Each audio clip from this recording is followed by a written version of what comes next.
Hey, got a few miscellaneous things I want to get done on the Cafe Racer GS550 today. Welcome to Urban Monk TV.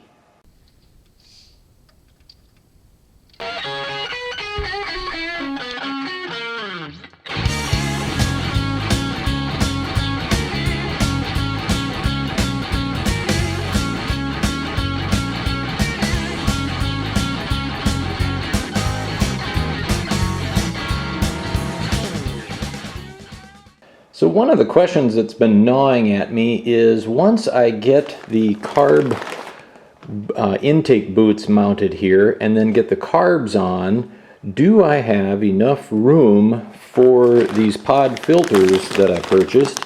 I went with the Unis because they are quite short here, and I'm hoping I can fit it all in, but the only way to find out is to start putting this stuff together and see. So let's attack that. So the old intake boots are looking a little rough. Some of the black rubber coating has come off on the flanges. They're still pretty soft, but I gotta squeeze this very hard to get that to bend. Whereas I've got these new ones, which are obviously in much nicer shape, and they're just more pliable. So I'm thinking pliable equals a good thing, and they just look better. They weren't exactly very cheap, and I know this is a budget project, and I've always said budget, budget, budget. I probably could have reused these. I don't think they were leaking, other than I'd certainly put new O-rings on them. But this is one place where I just thought, I don't want to mess around with tuning problems that are caused by a leak here or somewhere else, and have to find that. Tuning will probably be difficult enough as it is, and I thought, let's remove any variables. So let's get these mounted onto the bike. I went ahead and got new bolts, screws to mount here. These are socket cap, plain steel, 6mm by 1 thread, 16 millimeters long, and thought that cosmetically would be a little bit better than these old JIS screws that were on there, and that I'd get a more positive seal. And then these things can be mounted incorrectly to swoop outward like that. This is wrong. You want your calibrating vent down, and you want the swoop to go inward on the bike, and that is the case for all four. They all swoop in toward the middle of the frame, if that makes sense. And so make sure you got your O-ring in there.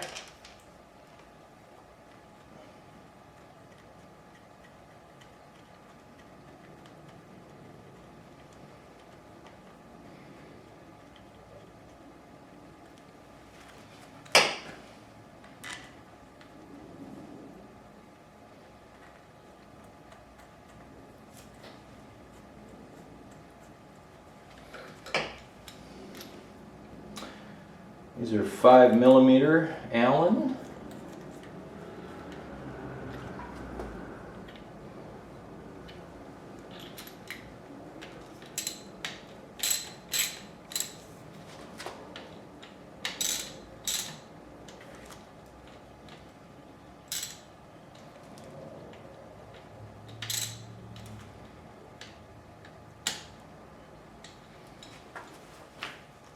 Tight.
Okay, so now they all swoop in toward the middle.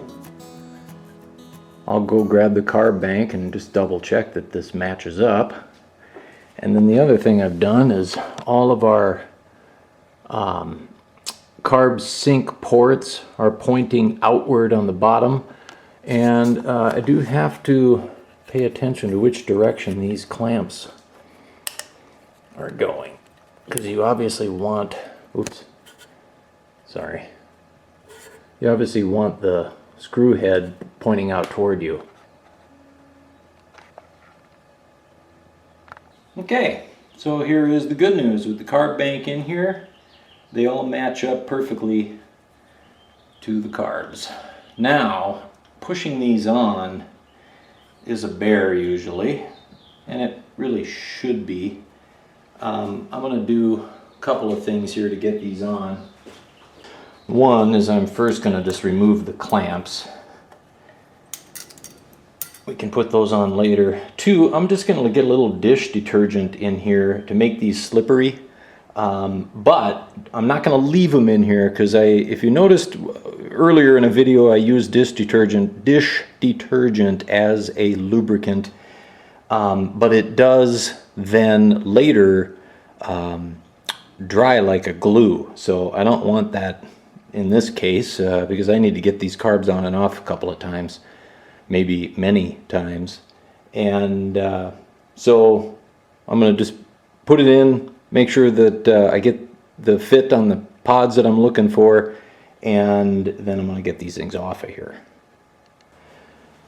Okay, probably can't see it, but I already wiped that in there. I came out of the house with a blob of the soap in my hands and did not want to stop to do camera work with soap all over my hands. So with that on there,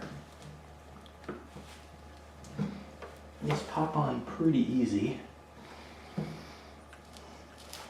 Let's see, get my head out of the way.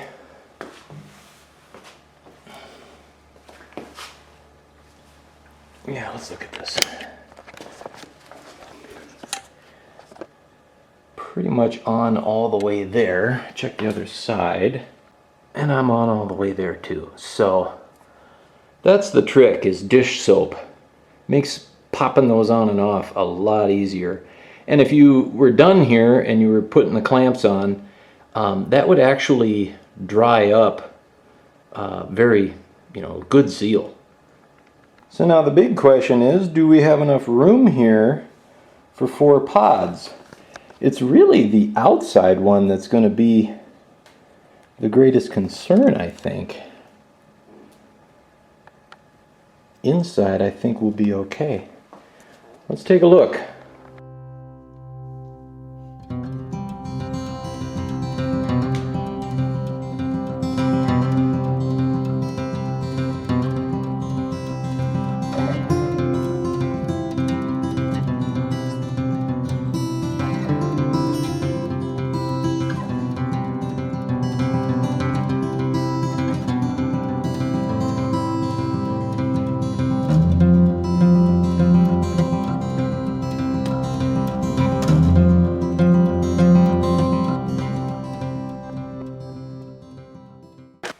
They're quality filters. These are a reusable, re-oilable, washable, and not a cheap eBay filter. Not exactly a cheap option, but cheaper than some of the other tapered options out there.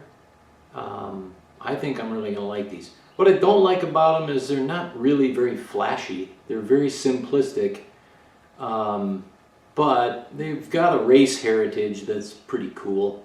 And it depends on how you look at it. This is either a super cool race heritage filter, or it looks like something off of a lawnmower. One of the two. But the great news is they fit the GS550, and not all filters do. So I'm thrilled with this. I think this is going to be great. They also are constructed in a way where there's no overlap. Let me show you this. These air passageways, here, here, and here, are critical for certain air circuits within the carb, and some pod filters will have a piece of rubber that might come out and interfere with these when they're mounted on, you know, pretty much partially covering it.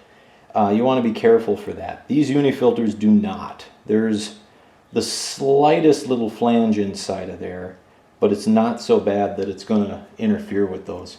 So I like it. I'm not going to get this too installed here because, well, frankly, I need to pull this all apart and finish building my carbs. I just wanted to see if they would fit, and they do.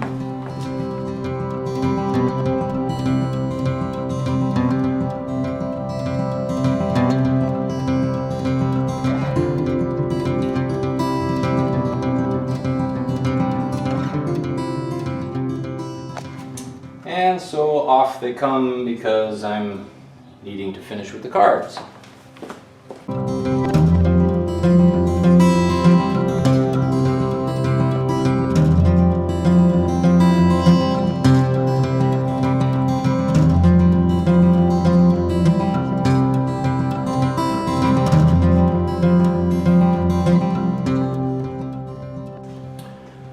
So that's progress. What else can we do here? One thing we can do is talk about the turn signals that we put on in the last episode. I forget the gentleman's name. I think more than one person pointed it out actually. But these are single lead turn signals, meaning that to complete the circuit to the bulb, they need to be earthed or grounded. And by putting those rubber mounts in there, they are not grounded. I was aware of that, just didn't mention it in the video, honestly. But yes, I am going to have to run a ground lead from either internally in each of these, or put a you know, a terminal contact on the mount back here where the screw is, the nut holding it on is, and ground them.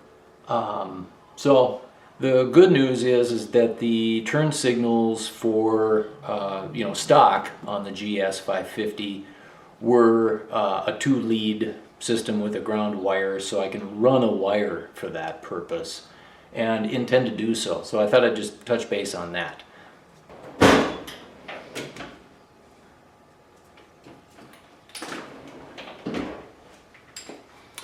So one thing I wanted to get back to is the front suspension. When I was getting everything aligned here, I was not tightening things up too much. So I've got these axle holder caps are snug but not torqued. I have the pinch bolts on the triple tree quite snug but not torqued. And then of course I don't have the fork brace in place because I was building that. Now that I've got things aligned and I had that fork brace all tightened up, it's time to torque some of this stuff down. So starting with the pinch bolts on the triple tree, torque on those is 2 to 3 kilogram meters, or 14.5 to 21.5 pound feet. I am going to go a little bit on the heavier side, 15, let's say, how about 19? Between those two and toward the upper end.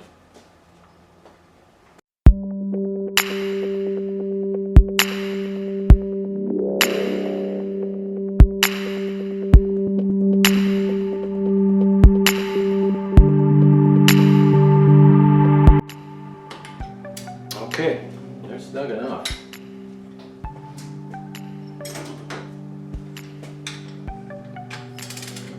Now, interestingly, on the bottom axle holder caps, they being the Suzuki service manual, they don't provide a service spec, but they are like the triple tree 14 millimeter head bolts, and you gotta guess that the torque is somewhere in the same ballpark.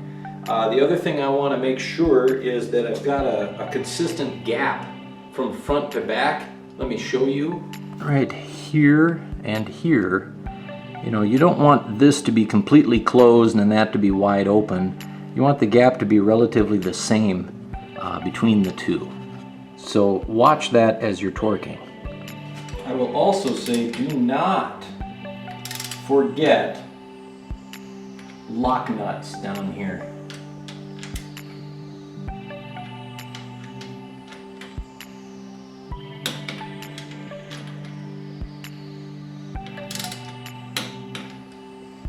That's pretty good.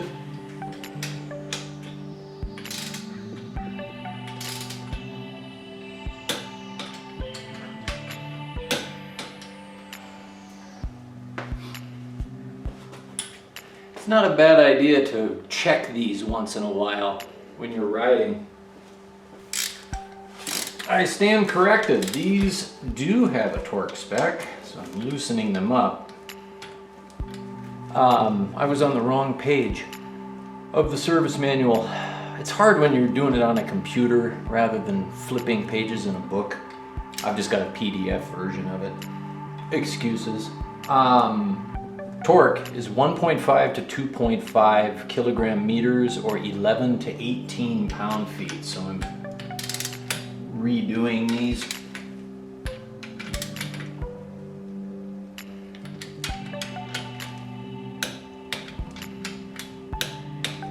I did them to 18. And when you're putting your torque wrench away, don't forget to loosen the spring on it. So hey you guys, that's going to be it for this episode. I know that lately my episodes have been about half the length of what they used to be. Mostly that's because I want the topics that we're covering here to be a bit more searchable. So, you know, if you're searching pod filters for a GS550, you will find this and not a bunch of other stuff. You know, like, it's arguable I've already buried information, useful information, about the tightening torque on the front suspension inside of a pod filter video. So it is what it is, but that's kind of the reason for that. I don't know if I'll continue this trend or if I'll go back to just making videos that go as far as my work goes. But hey, you know what? Give me your opinion. Let me know what you think. If you like what I'm doing, give me a thumbs up, and if you would like to become a monk, subscribe. Thank you for watching.